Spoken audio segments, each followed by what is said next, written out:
very easy chapter, simple definition of all the basic gates we're going to use in digital electronics.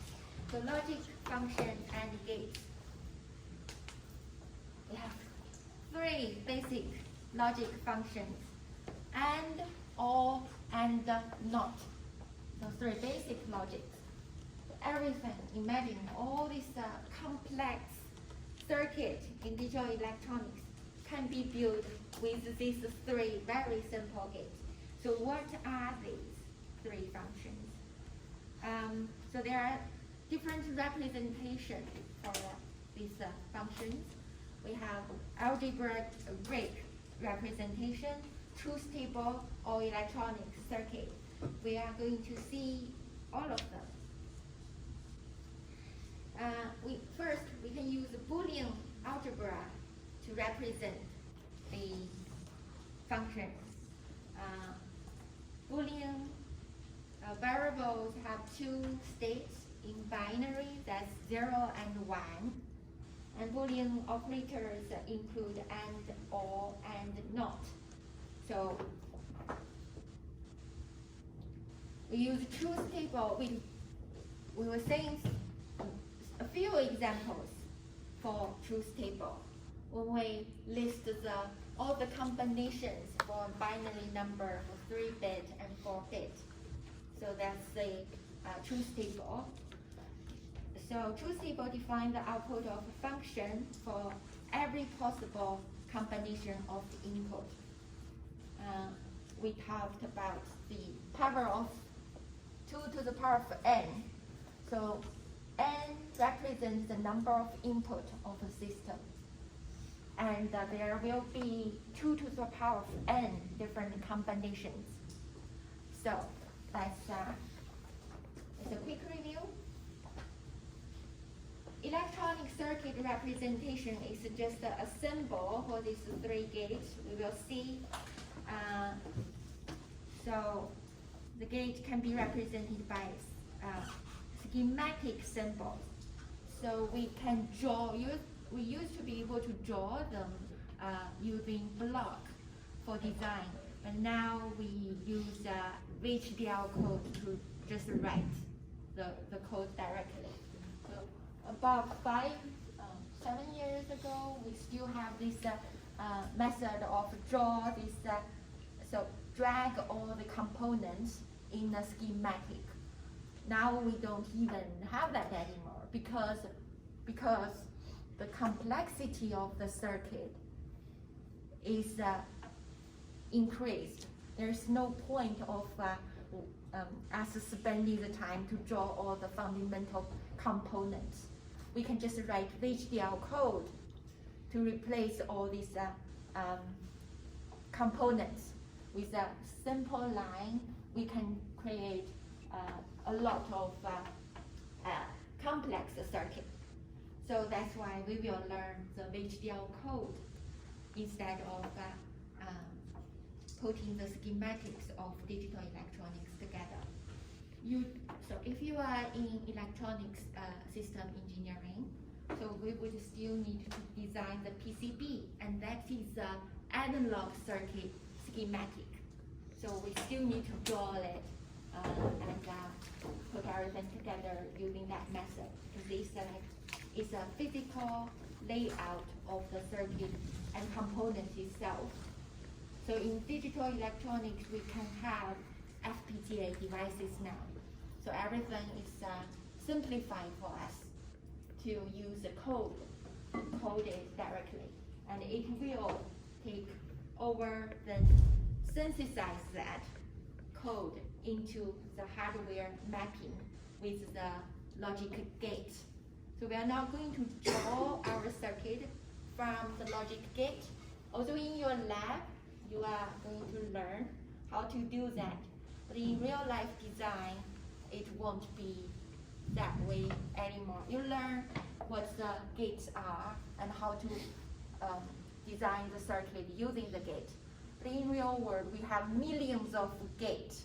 So you are not going to start from scratch. Lucky for us, so we can just write code and then it will be mapped to the simple gate. Okay, so this distinctive shape schematic symbols, we have three symbols for these three fundamental gate. So, okay, so, and we have rectangular outline schematic symbols. These are not so not for us to draw it. I would not ask you to draw it. If you prefer, you can. But normally we just use the simple schematic symbols instead of the rectangular. Rectangular ones are those that we used to have for the computer package to drag those blocks and put them together. So now these ones, these rectangular schematics can be, you can see them still in some textbooks, but not, we won't use them, we won't draw them ourselves. Okay, let's have a look at the simplest one. Okay.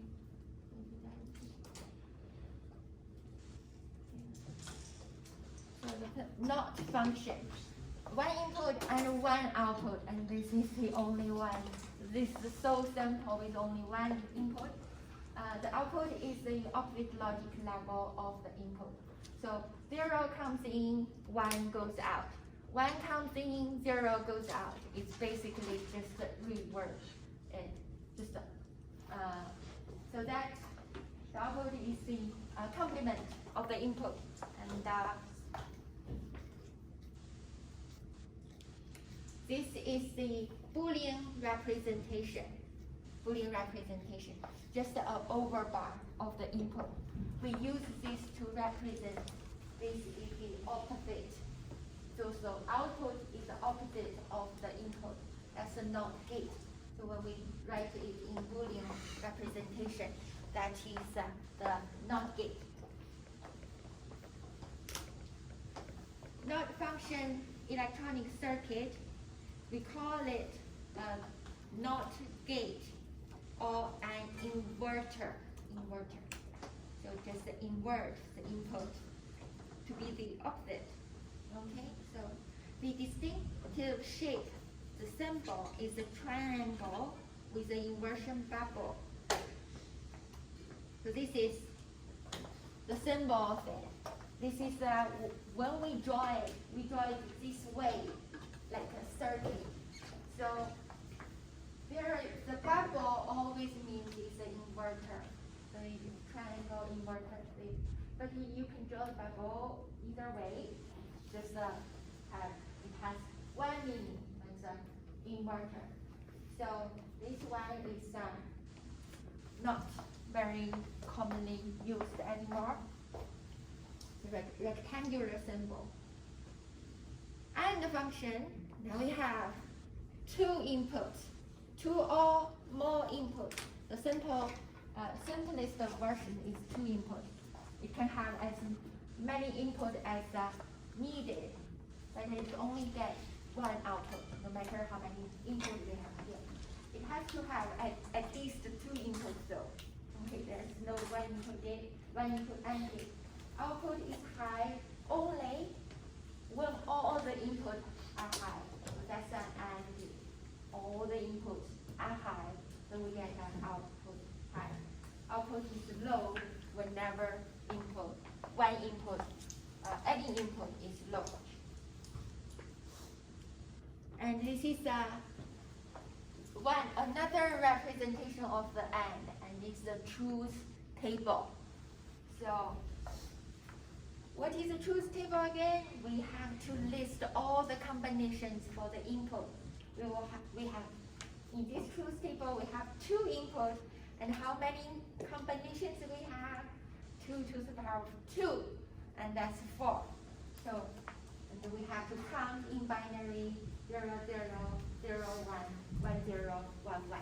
So there are 4 combinations. Only both inputs are 1. We get one output. This is the AND gate, two input AND gate. So let's say only when we so so if we all want to end this class earlier, so that's one. Then we can end this class earlier today. But if any one of us want to stay to the normal end time, then we have to stay, all of us. Then that is an AND gate with how many input? Well, I know that we have 43 plus me 44 in this class. So we have to have a 44 input AND gate for this function to decide whether we can end this class early or not. Yeah, I know, we all do secretly. We are not allowed. So anybody, all the combinations of these 44 input, how many combinations will there be? The input pattern. So it can be randomly. So some of us want to go now, some of us maybe I want to stay to see what's coming up. So this combination is 2 to the power of 44. It's a large number. It's a large number. But for all these combinations, we can only get one positive output. That's when all of us want to go, and we can go. Okay. So with only one of us, if we decide not to, then it can just change all the others' final decisions. So that is an AND gate. Very simple. So AND Boolean representation is a dot here. So this is AND Boolean representation, or nothing at all. So we can just ignore it. So these two ways are the same. So they both represent an AND in Boolean expression. So A and B. When we read it, we read A and B the same. Y equals A and B. This is how we read Boolean expression, Boolean representation. And function in electronics, we have this AND symbol as well. That's how we program it in HDL, by the way. So in HDL we use that AND symbol here.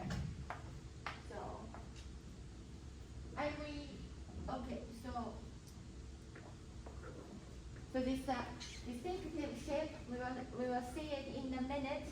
And rectangular shape is not that common anymore. So this is our AND gate. So it's got a nice curve on the output, and A and B, that's the input. So this is what an AND gate looks like. 3 input AND gates, the same shape. So we can have as many input as required, as we need. So that's Boolean expression. Again, is Y equals A and B and C. So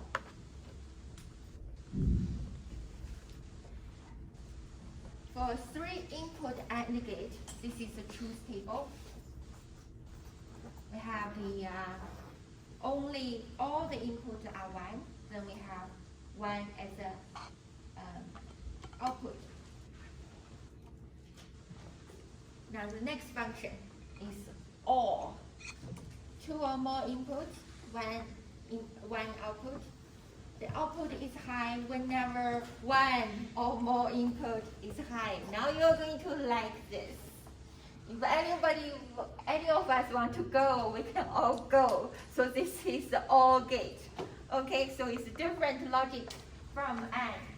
So output is high whenever 1 or more input is high. Output is only low when all of the inputs are low. Okay, so this is very different from AND gate. we would love this function if we want to vote to go. Okay, so, and this is the truth table for 2 input OR gate. So only both inputs are low, output is low. Any input is high, output is high. This is all, either this or that. Either one is high, output is high. So this is the OR function, OR gate. And it applies to 3 input, 4 input, or 44 inputs. Okay, so the symbol for Boolean representation is a plus sign, but we don't read it that way. So it's tempting though, we read it y equals a or b. We don't read it y equals a plus b. Okay, so this is digital electronics. It's not the fundamental math. So a or b with a plus sign to represent all function. So we call OR gate. So this is how we draw it. The circuit, the distinctive shape. So what's the difference? The output is not curved, but you draw it this way. It doesn't have to be that perfect. What you pay attention to, this is also a curve. So input output side, they are curved. So that's representing an OR gate. Y equals A or B.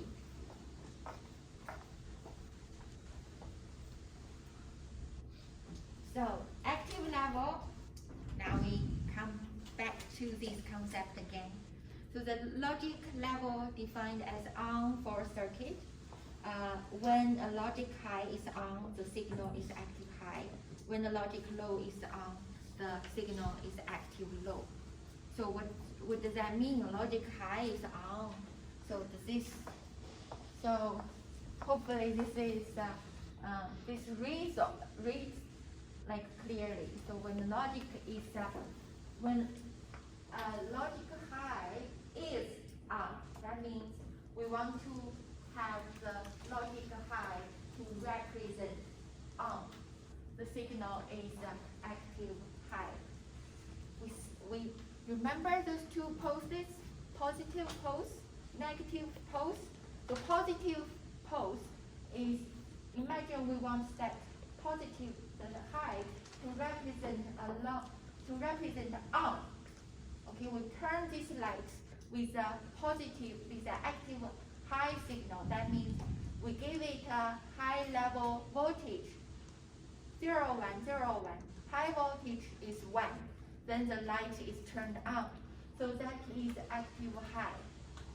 In some cases, the default mode is everything is high at high level. Everything is pulled up to the voltage rail. So by default, everything is shut down, but everything is pulled high. So we use a logic low as on. That means we drive that signal low. Now we send a low signal to that output to drive that signal low to turn the lights on. So is this confusing? It should be. But imagine in the circuit, we get to define which is on, which off. We get to define the logic as the designer. So we can say, by default, everything is high. Remember, high and low is the voltage level. But the meaning of it, we get to define. it. It doesn't mean that everything, if it's on, it has to be high. That's not the case. So remember that. You will get this question from Dave in the lab. I'm sure he will catch you on that. So it's every year. So be careful when you talk about this more in the lab. And that's where you really get to know, okay? This light is on, this red light is on, but why do we use active low signal to switch it on? if it's on, it should be active high. It's not the case. You get to select, you get to choose. And if you don't, that means the board is already designed that way. So the board is designed that way, and you have to read the data sheet, the user guide, to know which signal you need to send to it to turn that light on. It doesn't always to be a high or one signal that for you to turn that light on. No, sometimes it could be high already when it's off. So if you want to turn that light on, it has to be sent with a low signal. And we will talk about this more later on. We will have slides for it. Active low, active high control. NAND function. Oh, we have three basic functions. There's another one here. So this NAND actually is not one of the three basic functions, but it is formed. It can be constructed with two of those basic functions. That is an AND gate and an inverter. So NOT gate plus an AND gate. So the NAND NOT is after the output. So after the first AND gate, we have a NOT gate, because NOT gate, one input, one output. AND gate, many input, one output. That's why NOT gate comes after the AND gate. So for the function, so we have the combination, but the output is inverted. So for AND gate, we have 0, 0, 0, 1. Now add the inverter, flip everything, we have the 1, 1, 1, 0. Okay,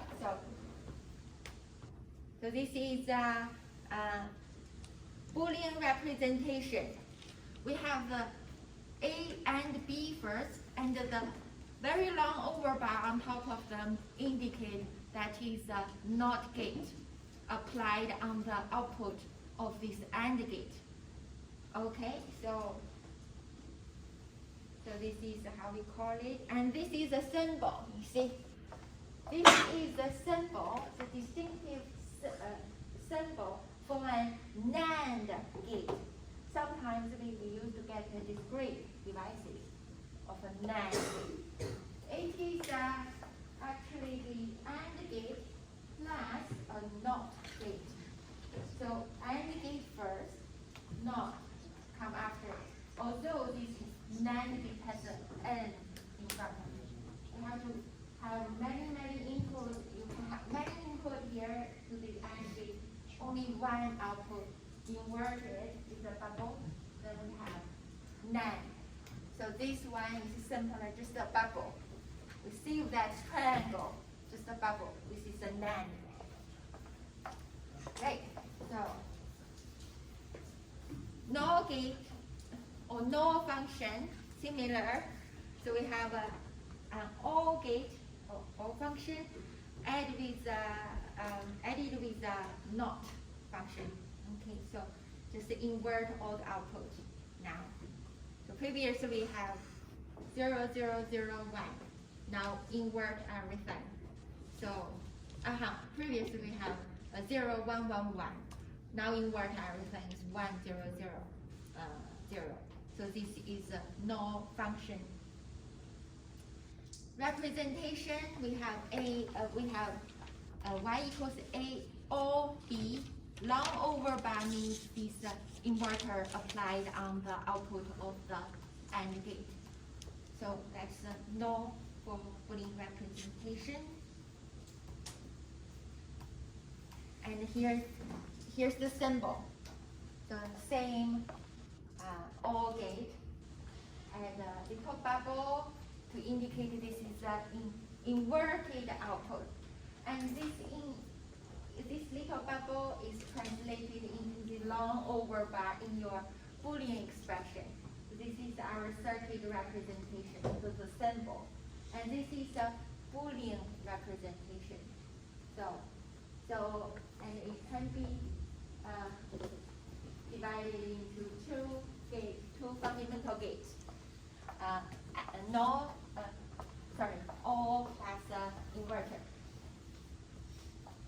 Okay, so 3 input NOR and function truth table will be based on this. Okay, this is the truth table for 3 input NOR and NAND. So, so we can have a look at it. Is the if it's a 4 input, it will be the same. So you only get all inputs equals 1 when we get 0 from the NAND gate, and only all inputs are zeros when we get a 1 on the output of the NOR gate. So this same rule applies to 4 input, 5 input, 44 inputs. No matter how many inputs you want. So I think we get, okay, so let's finish the last knowledge point today. Okay, the exclusive OR gate. This is interesting. The exclusive OR, 2 input, 1 output. Output is high when 1 and only 1 input is high, and output is low when both inputs are equal, both high, or both low. Oh, what does that mean? It's literally mean exclusive. Okay, so it's what it means. The word says exclusive OR. Okay, so output is low when both inputs are equal. Output is high when the 2 inputs are different. So it's 1 0 or 0 1. So when these two inputs are opposite, then we get 1. If these 2 inputs are equal, then we get 0. So this is a very interesting. Why this logic is interesting? Why do we even invent such a separate gate? Because we want to compare 2 inputs, whether they are the same or not. And that's a very important function to use for our design. Okay, give us a lot of design flexibility. Right, that's it. Let's finish today. I will continue with this.